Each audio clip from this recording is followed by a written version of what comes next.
So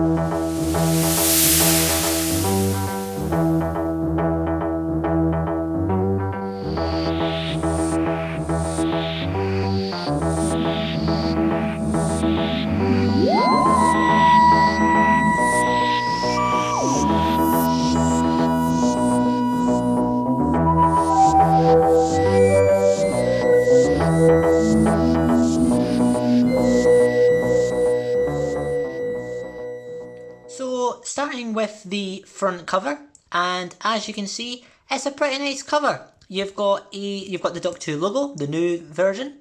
You've got the Faceless Ones, the red text that was used in the Faceless Ones trailer. You've got a half alien converted Polly.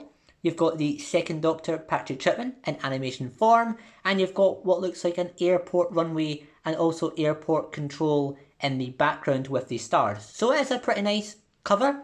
I wouldn't say it's the greatest Blu-ray cover I've seen for Doctor Who before, but it's decent enough in my opinion. I should also mention as well, there is a steelbook available for this release as well, which looks 100 times better. But the only reason I didn't go for the steelbook is because I've kind of gave up with steelbooks. Literally every steelbook I have got, which to be fair has mostly been from Amazon, has arrived damaged. So I've kind of gave up with the steelbooks because in my OCD I just get annoyed when they come with dents and scratches. So just get to the standard Blu-rays, but I would recommend going for the steelbook as it is a much nicer design. Moving on to the back cover, and it's got pretty much what you would expect. It's got 4 photos from the animation itself. It's got a bit of a description, including what the story is about, etc. And it's also got a list of what is included on the disc and also the special features, which I'm going to talk about a second when we talk about what's on each disc. Opening the Blu-ray up, and you get some leaflets, which I'll show you in a minute. And you also get the 3 discs as well, which all have the same artwork on it, which I guess is a bit disappointing considering the Macroterra had separate artwork on each disc. So with the leaflet, you get a leaflet which is 2-sided. You get one side, which is an advertisement for Doctor Who, The Edge of Time, which is a great VR game. I have started playing it and I've still to finish it. I've not played it in a long time, but yeah, I want to finish that soon, but yeah, I recommend it. Then the other side, as you've seen in the second, it was a advertisement for Doctor Who at Childhood's End, which is a novel by Sophie Aldred, who plays Ace in the classic series, where she meets the 13th Doctor. So I recommend, again, I'm reading that at the moment, but I recommend giving that a read as well. And then, as always with these animations, you get a little mini booklet for the Faceless Ones, which has the standard Blu-ray cover on it. You open it up, and it's got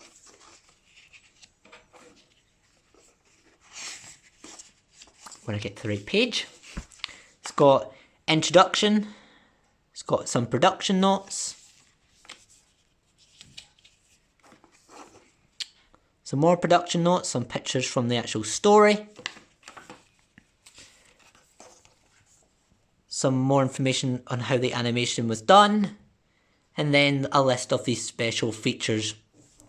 And then on the back you've got some more information, including writers, air dates and viewing figures, which is all very useful. So yeah, overall some nice leaflets with the Blu-ray.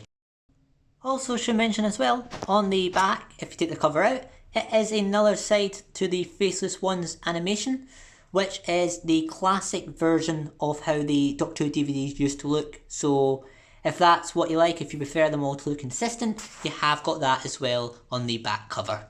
In terms of the animation, it looks absolutely fantastic. I definitely recommend watching the coloured version because it's got colour in it and it just looks a lot better, I won't lie. But yeah, the animation looks absolutely fantastic, and I think the team, they've really improved on the animations since Power of the Daleks, which I think a lot of fans agree, the Power of the Daleks, it looks pretty cheap and nasty, but the Macroterra felt like a big improvement, and I'm glad that it's continued over with the Faceless Ones. In terms of complaints, my only minor complaint would be the characters don't always look like the characters they're portraying in the actual story. They don't look completely look-alike, but that's a minor complaint. And yeah, for the most part, this animation looks absolutely fantastic, and I'm so glad that the BBC are continuing to fund these, as they're a great way to enjoy the missing episodes, and I can't wait to see Fury of the Deep later in the year. Moving on to the disc now. So this is the menu that is the same across each disc, and what it is it's a spaceship that's used later on in the story. So yeah, it's a nice animation menu there. So what's included on disc 1 is you've got the option to play all animated episodes in black and white, and you've also got the option as well to play all the animation episodes but with the original existing episode 1 and 3 included. There's only one special feature on this disc, which is the commentary on all episodes, and I recommend giving this a listen to. It includes Lisa, who used to play Jamie, and it also includes the actress who plays Polly as well. So I do recommend giving the commentary a go. I like when they do commentaries. It's a shame that the new series don't really do that as often anymore. But yeah, recommend giving the commentaries a listen to.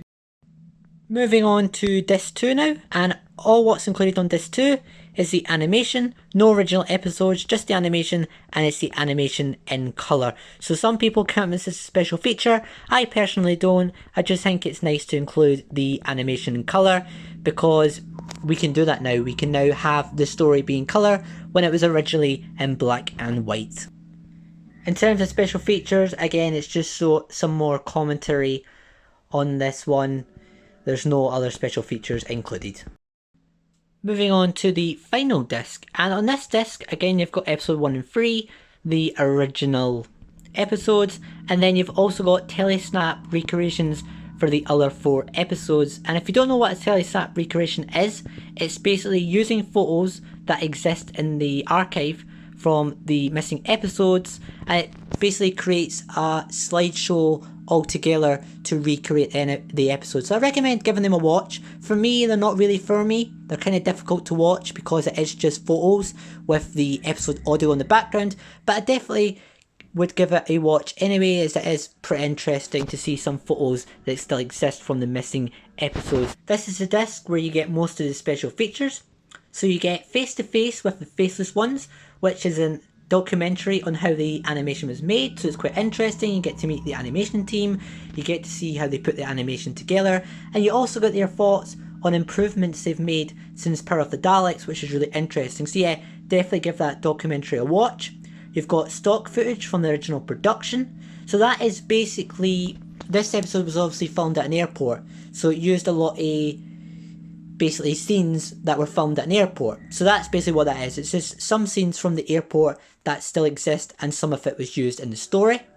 You've got surviving film fragments, so that's from 2 episodes, which I believe are episode 2 and 4. So that's just some mini clips that are the surviving footage from the missing episodes, but nothing really major is included in those clips, apart from one clip where you get a little clip from Polly from episode 2.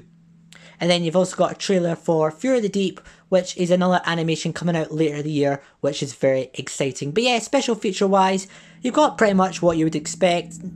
Maybe would have liked a little bit more, but you've got mostly the animation, documentary, and also the commentary, which are the 2 main things.